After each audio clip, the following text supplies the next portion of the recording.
me it's pointing toward. I'm not worried, I'll follow reward. You pop my head open like a gun. And pop his head open like a gun.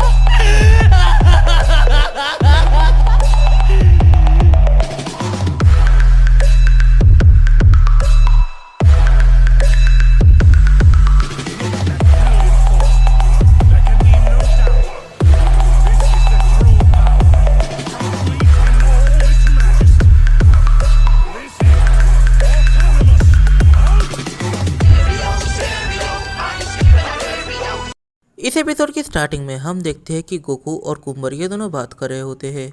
Goku कुम्बर से पूछता है आखिर ये Gohan नाम का character तुमसे मिला कैसे। कुम्बर गोकू से कहता है गोहान ये काफ़ी ज़्यादा ही मिस्टीरियस कैरेक्टर है। असल में ये मुझे अंतरिक्ष से बाहर दिखा था और मैं असल में इसे डिटेक्ट करने गया था कि आखिर वहाँ पर क्या है। तब मैंने ऑर्ब को देखा जिसके अंदर गोहान था। गोहान काफ़ी ज़्यादा छोटा था और वो रो रहा था। उसे कैसे शांत किया जाए मुझे समझ में नहीं आ रहा था, पर कैसे वैसे मैंने उसे शांत किया।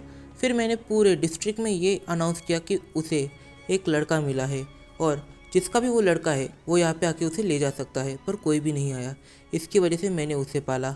जो शब्द कुम्बर ने कहे कोकू उस बात को ध्यान से सुनता है। कोकू कहता है तो ये मेरी बात का असली आंसर नहीं था, मुझे जानना था कि उसके मॉम डैड कौन थे। जैसा कि आपने कहा कि आपको गोहान स्पेस में मिला था और वो भी एक ऑर्ब में, क्या मैं उस ऑर्ब को देख सकता हूँ। फिर कुम्बर गोकू को वो ऑर्ब दिखाता है और ये ऑर्ब जैसा कि हम सभी जानते हैं कि हमारे मल्टीवर्स की यूनिवर्स 7 के सेंस यूज़ करते हैं दूसरे प्लैनेट को कॉन्करर करने के लिए। गोकू इस ऑर्ब को देखकर काफ़ी ज़्यादा शॉक होता है। गोकू कुम्बर से पूछता है क्या आपको इसके साथ और कुछ भी मिला था। कुम्बर कहता है हाँ, इस ऑर्ब में काफ़ी सारी चीज़ें थी पर हम सारी चीज़ों को संभाल नहीं पाए। बस एक फ़ोटो ही है जो अभी तक रही है और वो फ़ोटो गोहान की बचपन की फ़ोटो होती है। इस तस्वीर को देखकर गोकू को काफ़ी बड़ा झटका लगता है। उसके पूरे तोते उड़ जाते हैं क्योंकि ये फ़ोटो और किसी की ना होकर अपने गोहान की ही होती है और वो भी बचपन के। गोकू कुम्बर से कहता है तो मिस्टर कुम्बर क्या आपको इसके साथ और कुछ भी मिला था और ये तस्वीर मेरे बेटे गोहान की ही है। ये सुनते ही कुम्बर का गुस्सा फट पड़ा। कुम्बर कहता है वाकई में क्या गोहान सच में तुम्हारा बेटा है? तो तुम अपने बेटे को ऐसे कैसे छोड़ सकते हो? तुमने उसके ढूंढने की कोई कोशिश करी भी या नहीं? गोकू कहता है मुझे चीज़ें कुछ ज़्यादा ही अजीब लग रही है क्योंकि मेरा बेटा गोहान वो तो इस मोड पर मल्टीवर्स में है। फिर जब गोकू उस पॉड को काफ़ी ज़्यादा ध्यान से देखता है तब वो नोटिस करता है कि ये जो पॉड है ये काफ़ी हद तक रेडिट्स की पॉड की तरह दिख रहा है। इसका मतलब कि ये जो पॉड है ये रेडिट्स का है। तो चलो स्टोरी से थोड़ा सा हटकर सोचते हैं आखिर गोहान इस टाइमलाइन में आया कैसे है। तो इसके पीछे काफ़ी बड़ा रीज़न आता है। अगर मैं आपको वो एक्सप्लेन करते बैठ गया तो ये वीडियो कुछ ज़्यादा ही बड़ी हो जाएगी। इससे अच्छा अगर आप मुझे कमेंट बॉक्स में बताएं तो मैं इसके ऊपर भी एक वीडियो अपलोड कर सकता हूँ कि गोहान आखिर यहाँ पर कैसे पहुँचा। गोकू और कुम्बर ये दोनों बात कर रहे होते हैं और ये दोनों गोहान के बारे में ही डिस्कशन कर रहे होते हैं, जैसे कि उसकी पसंद क्या है, बचपन में उसका नेचर कैसा था।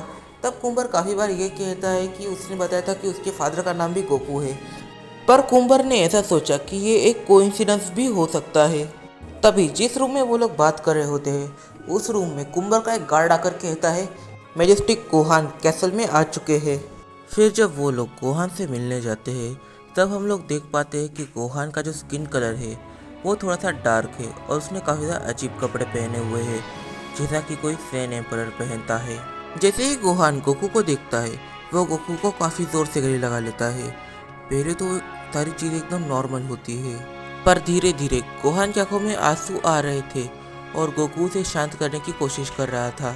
फिर जब चीज़ें ज़रा से शांत होती है तब गोहान गोकू ये दोनों बैठते हैं और ये लोग ये सोचने की कोशिश करते हैं कि आखिर यहाँ पे हो क्या रहा है। गोहान अपनी पूरी जर्नी बताता है कि वो यहाँ पे कैसे पहुँचा और उसने क्या क्या चीज़ें फेस करी है। गोकू कहता है ये सारी चीज़ें पास्ट में हो चुकी है पर मैंने गोहान को इन सारी चीज़ों से बचाया है। गोकू और गोहान दोनों डिस्कशन कर ही रहे होते हैं तभी गोकू पूछ लेता है आखिर हर कोई तुम्हें जानता है पर हर कोई तुम्हारे बारे में अलग चीज़ें बताता है। कोई बताता है कि तुम काफ़ी ज़्यादा अच्छे हो, साइलेंट हो और तुमने कभी किसी को नहीं मारा। कोई तुम्हें किसी मॉन्स्टर की तरह पोर्ट्रे करता है, इसका क्या मतलब है? गोहान गोकू से कहता है जितने चेहरे उतनी बातें, आपको किसी की बातों पर ध्यान नहीं देना है। और रही बात इन लोगों ने मुझे मॉन्स्टर की तरह पोर्ट्रे किया है तो हाँ, मैं हूँ एक मॉन्स्टर। मैंने काफ़ी सारे ही अपने ओपोनेंट्स को मारकर और उनकी पावर को एब्जॉर्ब किया है। फिर गोहान गोकू से कहता है अगर मैं उन्हें ना मारता तो आज मैं आपके आगे ना होता। ठीक है, चलो हम इस बात को ज़रा सा अवॉइड करते, कोई और बातें करते हैं।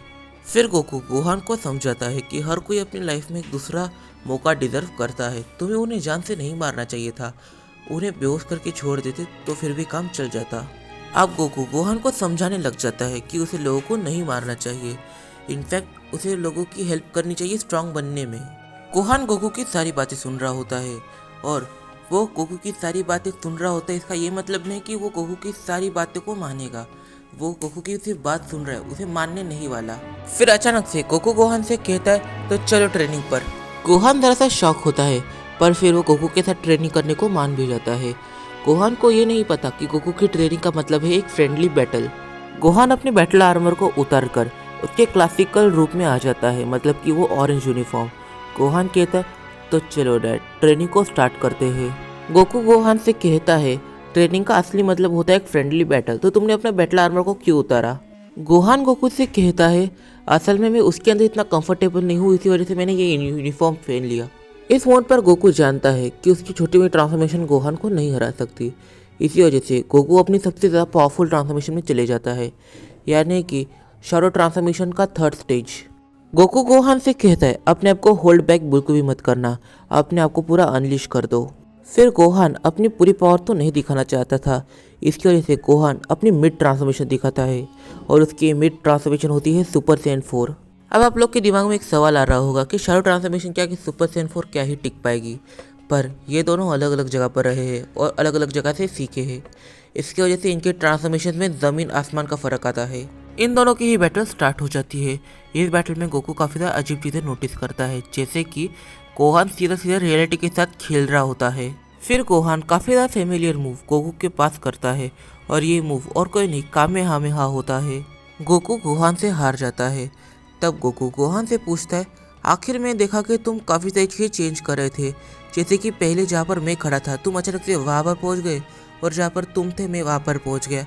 ऐसी काफ़ी सारी चीज़ें हुई, ये सब कैसे हुआ? गोहान गोकू से कहता है डैड आपने इतनी सारी बैटल्स लड़ी, इतने सारे सैयन एम्परर्स को हराया, तो आप लोगों ने इनमें से कुछ सैयन एम्परर्स को ब्लड लाइन ट्रांसमिशन को यूज़ करते देखा ही होगा, पर हाफ सेंस के मामले में ये चीज़ तरह से अलग होती है। हमारी ये ट्रांसफॉर्मेशन नहीं, हमारी ये टेक्निक बन जाती है और मैंने उसे इस हद तक मास्टर कर लिया है कि मैं उस ट्रांसफॉर्मेशन का यूज़ किए बिना इस टेक्निक को यूज़ कर पा रहा हूँ। गोहान गोकू को आगे बताता है कि इनकी ब्लड लाइन ट्रांसफॉर्मेशन को अचीव करने के लिए इन्हें बस अपनी मैटर पावर और एंटी मैटर पावर इन दोनों को पूरी तरह से इक्वल करना पड़ेगा, तभी इनकी ब्लड लाइन ट्रांसफॉर्मेशन अवेक होगी। और इनके ब्लड लाइन ट्रांसफॉर्मेशन की स्किल है कि ये लोग रियलिटी के साथ छेड़खानी कर सकते हैं और काफ़ी हद तक टाइम के साथ भी। गोकू गोहान की बात से ज़्यादा शॉक होता है। फिर गोकू थोड़ा सा सोचता है और फिर याद करता है कि जब भी उसने मेडिटेशन की है और अपनी एंटी मैटर पावर्स को बढ़ाया है तो उसने अपने आने वाले सैयन अपोनेंट्स को काफ़ी इजीली टेक डाउन किया है। कुछ टाइम सोचने के बाद गोकू ये डिसाइड करता है कि वो अपनी एंटी मैटर पावर के ऊपर काम करेगा। गोकू गोहान से कहता है तो क्या तुम मुझे मेरी ट्रेनिंग में हेल्प करोगे ताकि मैं अपनी एंटी मैटर पावर्स को बढ़ा सकूं? गोहान गोकू को एक ऐसी जगह पर लेके जाता है जिस जगह पर सीरियसली कोई भी नहीं होता। गोकू और गोहान ये दोनों ही वहाँ पर होते हैं। गोहान गोकू से कहता है तो डैड आप यहाँ पर ट्रेनिंग कीजिए, जब यहाँ पर कुछ समय बीत जाएगा तब मैं यहाँ पर आपको लेने आऊँगा। तो इस वीडियो में काफ़ी सारे सवाल निकल के आते हैं, जैसे कि ब्लड लाइन ट्रांसफॉर्मेशन जो हाफ सैयन टेक्निक के तौर पर यूज़ करते हैं, गोकू की ये ट्रांसफॉर्मेशन दिखने में कैसी होगी और वो कितनी ज़्यादा पावरफुल होगी, और क्या गोकू गोहान को हरा पाएगा। इन सारे सवालों के जवाब हम जानेंगे अपने आने वाले कुछ वीडियोस में। तब तक के लिए बाय बाय। वीडियो पसंद आए तो वीडियो का दे लाइक और चैनल को दे सब्सक्राइब, और मुझे इंस्टाग्राम पे फॉलो जरूर से कर लेना, लिंक नीचे डिस्क्रिप्शन में दिया हुआ है। और हमें नहीं भूलना चाहिए कि गोकू के सफ़र में केल भी उसके साथ थी, पर अभी केल गायब है, तो केल कहाँ पर हो सकती है? आप में से काफ़ी सारे लोग जानते ही होंगे कि केल कहाँ पर है। जिन्हें नहीं पता उन्हें कमेंट बॉक्स में ज़रूर से बताना। तो मिलते हैं अपनी अगली वीडियो में, तब तक के लिए बाय बाय।